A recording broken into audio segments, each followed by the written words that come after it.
Welcome in, everyone. We have a very fun topic to discuss today. We're going to try something a little new. I'm going to give a quick breakdown, and then we're going to have some fun clips that we're going to jump into right away.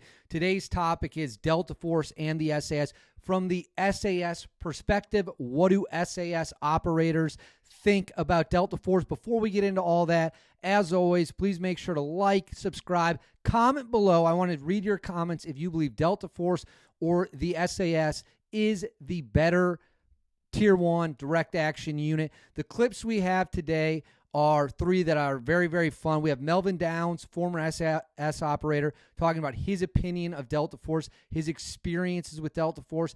And then we also have two clips from former SAS operator Lindsay, including one clip about a training they did with this Delta Force operator, and then another clip where he gives his general views on working with Delta, and then also talks about the SBS, which is the UK's version of SEAL Team 6. So without further ado, let's just roll to all three clips right now. Oh, without a doubt. And that's actually a great segue because I want to talk to you about the relationship that Delta and the SAS have, because Delta is modeled off of the SAS. Charles Beckworth went over there, I believe in the late 70s, learned from him, came back and modeled what now the unit Delta Force CAG.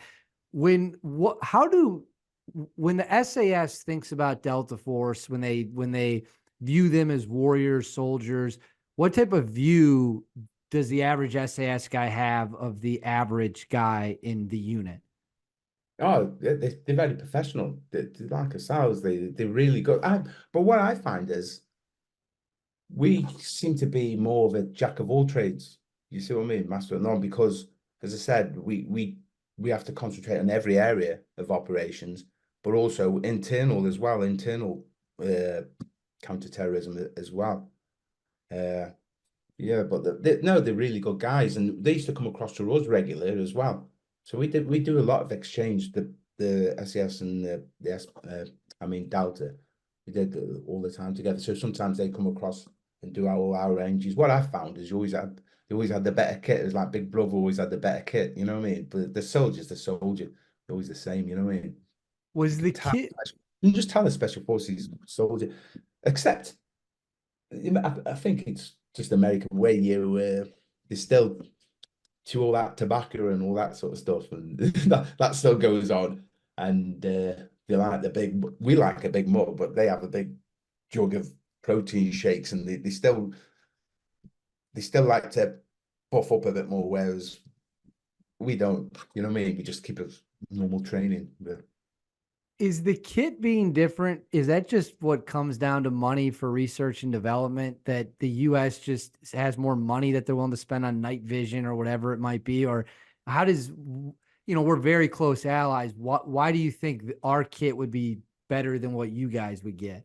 well, our special forces, we get by far the best kit than what any of the military do. But then I think we always sort of take from what your weapons or what you've done next. We sort of get your kit, if you know what I mean. For instance, when you join the special forces, we straight away we had American like weapons. Well, it was a crossover between American and Canadian. DeMarco, like a sort of the M4 or done up, but it's based off everything sort of based off the American weapons. We didn't use the SA-80, what the normal army used, the normal British weapon, because they were dog shit. They were just breaking down. It's 2 years to get them prepared. The amount of people that I reckon must have lost their lives through them just having. They were faulty. They were that first Gulf War in the desert. As soon as you got a bit of sand in there, and they jam up. They were useless.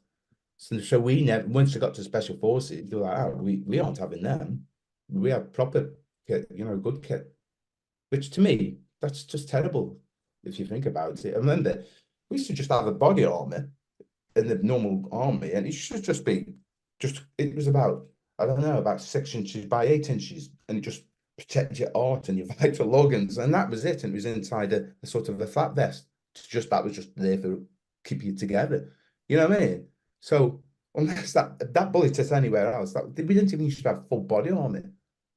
They've got full body armor now, but it took a long time. But the special forces always had full body armor, so we always had the better kit there. But it's not just the kit; it's the resources and facilities. So we come across to you because when we're training, say on aircraft, trying to blow doors, we'd have a big aircraft and we'd have wooden doors and blow them off.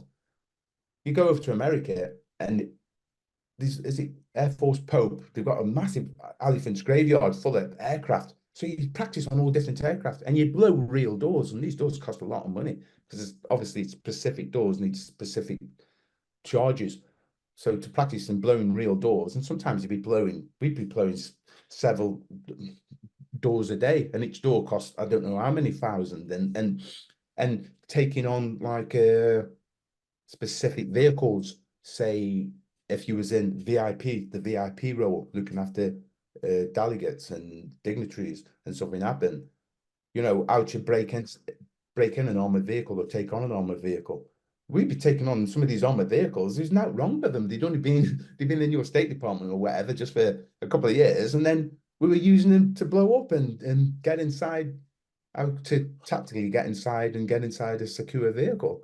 And also all your ranges. I used to go with SEAL Team 6. That was brilliant. We'd be up in Nevada and they'd make a range full of balsa wood, and we'd blow it to bits, all different targets, come back next day and they've built another range with all different specific buildings and houses. In the UK, there's only a certain couple of places where you can drop live ordnance. So it'd be the same boring drops, whereas there, we even had tanks and where they drop chalk bombs on, so you could get them drop chalk bombs, and we'd have a couple of howitzers firing Willie Pete, firing white phosphorus, so we could use them as guided. And it's just amazing your facilities compared to what we've got.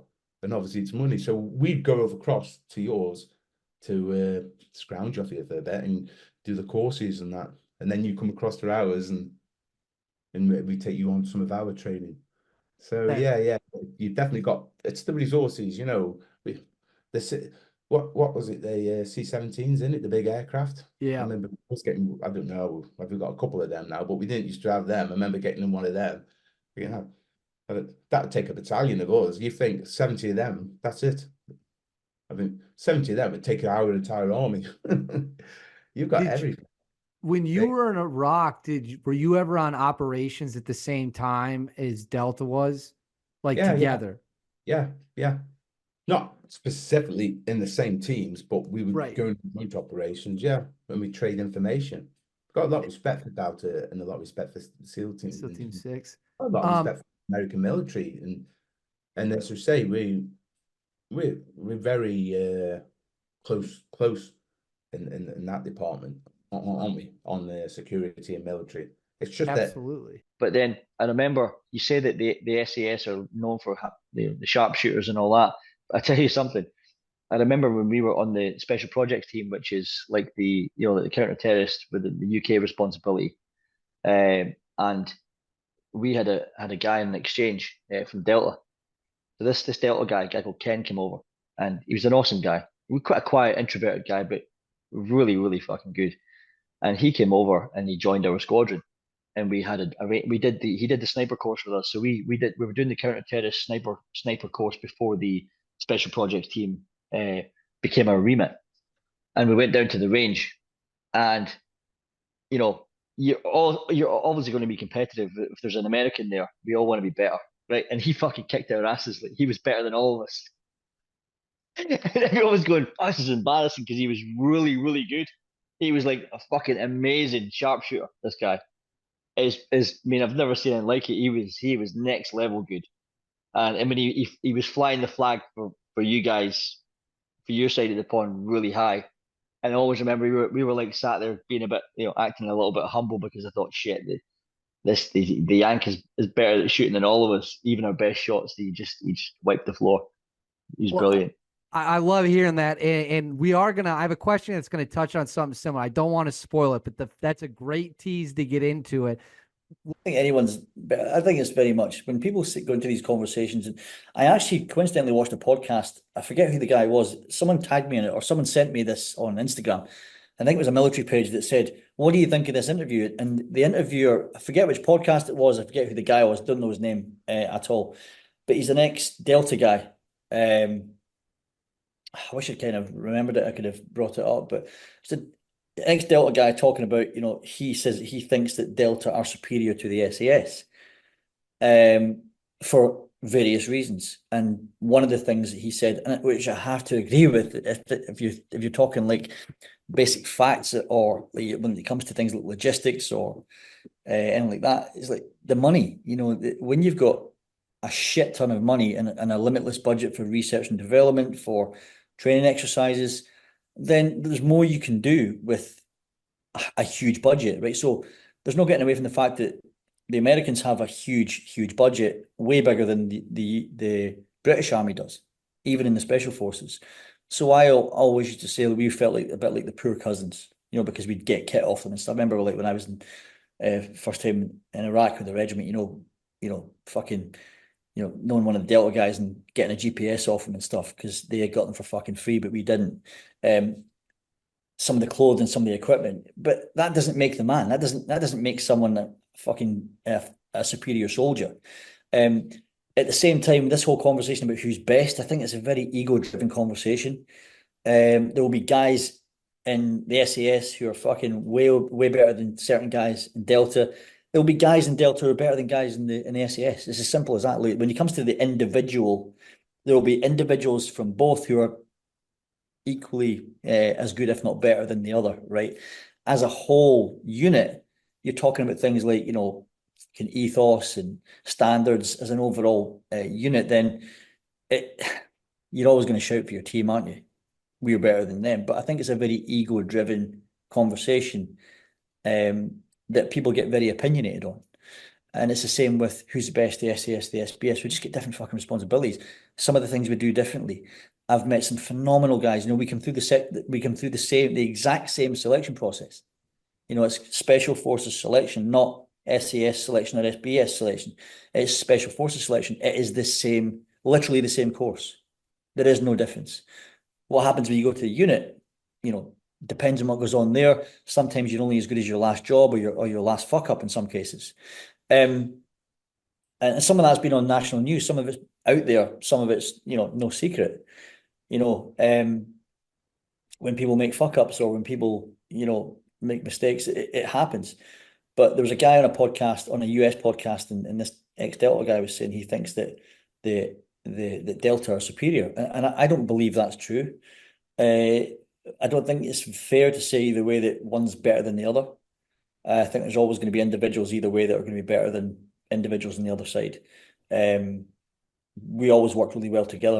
I wouldn't ever say anything to talk down about Delta either, because I think they're a great fucking unit, obviously, and equally they have respect. They have the same mutual respect for us. So I don't ever like to say, "Oh, we're better than them" or anything like that. So the SBS is like, if you think about SEAL teams and you think about Delta, it's a bit like SBS and SAS. You get land and you've got maritime responsibility. So we have a boat troop within the SAS. I was boat troop. And we worked a lot with the SBS because that's kind of like we're like a little, bit similar to them in that respect, but they have more maritime responsibility and capability than boat troop and the SAS have. But conversely, we had our dive capability taken off us because the SBS took all the dive capability.